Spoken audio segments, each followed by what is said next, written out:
Randy Orton ngeprank John Cena di SmackDown hari ini. Alexa Bliss return bantu Zelina Vega. Drew McIntyre hajar habis Jacob Fatu. Dan masih banyak lagi. Selamat datang di Extra Smack, di mana kita akan nge-recap dan nge-review episode SmackDown hari ini tanggal 10 Mei 2025.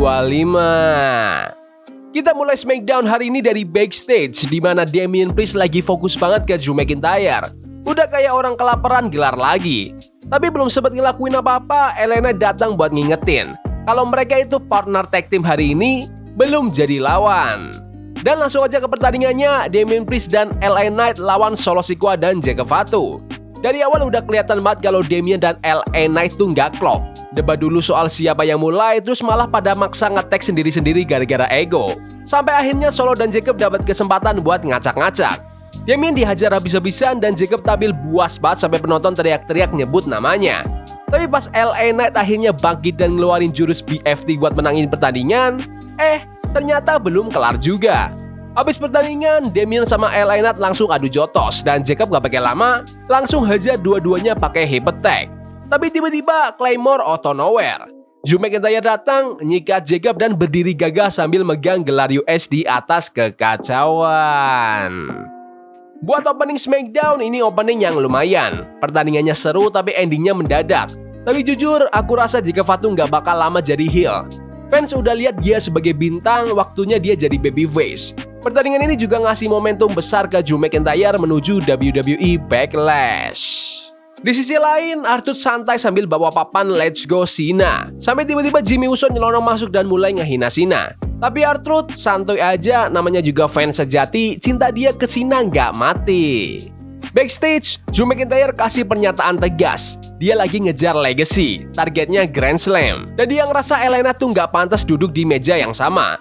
Pesan Drew buat Jacob, kalau kamu nggak pernah ngerem, siap-siap buat nabrak. Dan akulah temboknya.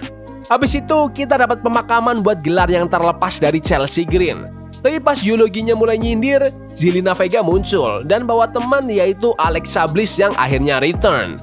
Langsung aja ke pertandingannya, awalnya tim heel nguasain tapi begitu Alexa masuk setelah hot tag, langsung berubah. Alexa tampil tajam, agresif dan bantingkan Sister Abigail DDT untuk memenangkan pertandingan. Pertandingan tag team yang solid banget buat nandain kembalinya Alexa Bliss ke ring. Aku nggak kaget kalau nanti Alexa berubah jadi heel dan mulai feud sama Zelina. Menarik sih lihat arahnya kemana. Chelsea Green itu keren, Piper Niven juga lumayan. Tapi nih Zelina Vega tuh masih aja belum dapat reaksi dari penonton.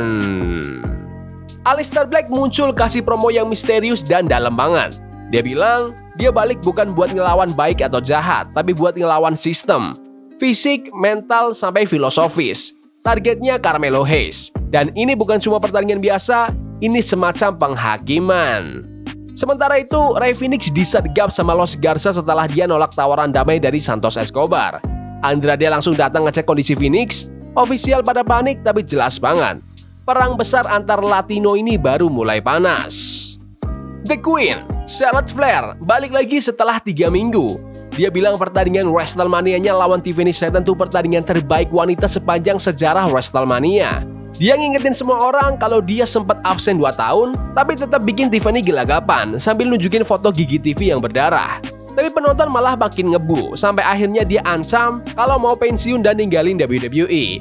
Pas Charlotte keluar, Jade Cargill muncul dan dia cuma bilang satu hal ke Charlotte. Kamu udah dapat kesempatan, sekarang antri di belakang. Promonya nggak terlalu banyak isinya sih, Charlotte Flair cuma pamer betapa hebatnya dia, kayak biasa. Tapi kalau WWE emang beneran mau bikin karakternya Charlotte jadi lebih manusiawi dan nggak kayak robot, aku dukung banget. Lanjut ke pertandingan number 1 contender antara Nia Jax melawan Jade Cargill. Pertandingan ini keras dan intens. Jade surprisingly tampil garang, ada suplex, power slam, bahkan frog splash yang dapat 2 hitungan. Nia Jax ngebalas dengan Samoan drop, powerbomb dan annihilator splash. Tapi pas di tengah pertandingan, Naomi nyerang Tiffany di ringside bikin Jade terdistraksi dan Nia langsung manfaatin momen itu, ngehajar Jade pakai senton dan splash untuk memenangkan pertandingan. Nia Jax sekarang resmi jadi penantang gelar untuk Tiffany Stratton berikutnya. Hasil yang masuk akal buat pertandingan penentu, kayaknya WWE belum selesai eksplorasi antara Naomi dan Jade Cargill, dan sementara itu, Nia Jax jadi lawan yang pas buat Tiffany Stratton, apalagi mereka juga punya sejarah yang kuat. The Street Profits nongol buat promo, ngebahas performa mereka yang keren banget di pertandingan TLC kemarin. Tapi tiba-tiba Fraxium muncul dan motong promonya. Fraser bilang Shawn Michaels sendiri yang nyuruh mereka buat ambil kesempatan, dan mereka datang buat minta jatah title shot. Dawkins langsung nanya, emang kalian udah pantes? Tapi duo rookie ini pede banget, bilang mereka siap tempur. Nick Aldis, GM SmackDown datang dan walau belum kasih title match, langsung bikin match non-title hari ini juga buat ngetes sejauh mana kemampuan Fraxium. Langsung aja ke pertandingannya, lama dan intens banget. Montez masih ngerasain efek cedera dari TLC match tapi dia tetap gas. Fraxium tampil satset, agresif, ada suicide dive, Phoenix Splash sampai Spanish Fly. Gak mau kalah, The Profit juga keluarin semua jurus andalan mereka. Setelah pertukaran finisher yang brutal dan momen-momen nearfall yang gila, Fraxium akhirnya berhasil ngehajar Montez pakai kombinasi missile dropkick plus sweep kick untuk memenangkan pertandingan. Habis pertandingan, dua tim ini saling respect, saling jabat tangan. Pertandingan yang keren parah, gak banyak match dadakan di WWE yang bisa sebagus ini. Emang agak nyesek lihat The Street Profits kalah di pertandingan non-title setelah TLC yang gila itu. Tapi masuk akal sih, mereka masih belum 100%. Backstage, Tiffany Stratton lagi nyari Naomi, tapi malah ketemu Nia Jax. Nia langsung ngingetin, aku yang bakal datang buat ambil gelarmu. Tapi Tiffy nggak mundur, malah nyindir Nia bakal masuk ke meja pecundang bareng Charlotte Flair. Sementara itu, The Miz ngasih motivasi ke Carmelo Hayes. Katanya, ikutin aja rencananya, jangan improvisasi. Langsung aja deh ke pertandingannya, Carmelo Hayes melawan Aleister Black. Dari awal, Black udah nunjukin siapa bosnya. Moonsault, striking tajam. Tapi Melo gak kalah. Dia balas pakai super kick dan spinning slam. Sayangnya, pas Miz coba bantu dari ringside, malah kena seruduk Melo sendiri. Kesempatan emas buat Black, langsung ngepin Melo untuk kelarin pertandingan. Miz kesal dan coba balas, tapi malah kena Black Mass. Pertandingan ini jujur agak berantakan, banyak jeda, temponya naik turun, penontonnya juga kurang greget. Backstage, Jake Fatu bilang dia bakal dog walk Damian Priest, Elena dan Drew McIntyre di Backlash. All gas, no breaks katanya. Fraxium masih ngerayain kemenangan besar mereka sampai Motor City Machine Guns datang buat ngasih respect.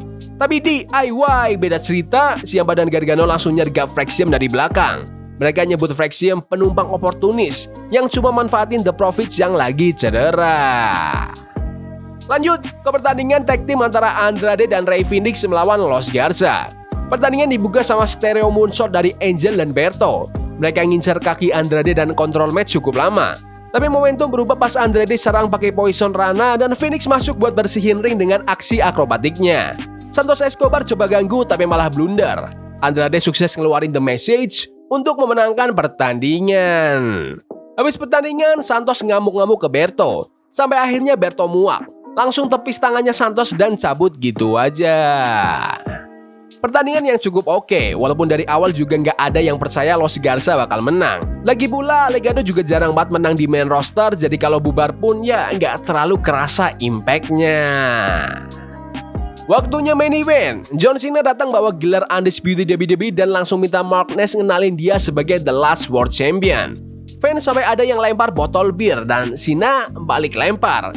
Terus, Cena mulai ngebantai Randy Orton secara verbal. Dia bilang Orton tuh pemalas, anak privilege yang buang-buang potensi. Dia serang keluarga Orton, bilang Randy cuma ngasih usaha minimal dan janji bakal membunuh sang legenda Orton di Backlash. Tiba-tiba, ada yang nyoba RKO, tapi cuma umpan. Cena balas dengan EE. Tapi, Randy Orton yang asli nongol dari belakang. RKO out of nowhere. Penonton meledak, Orton ngangkat gelar WWE dan kecup sabungnya untuk akhiri SmackDown hari ini. Promonya John Cena sih entertaining. Walaupun aku nggak lihat kemungkinan Randy Orton menang besok, aku penasaran gimana ending pertandingannya nanti. Apa bakal ada yang ikut campur?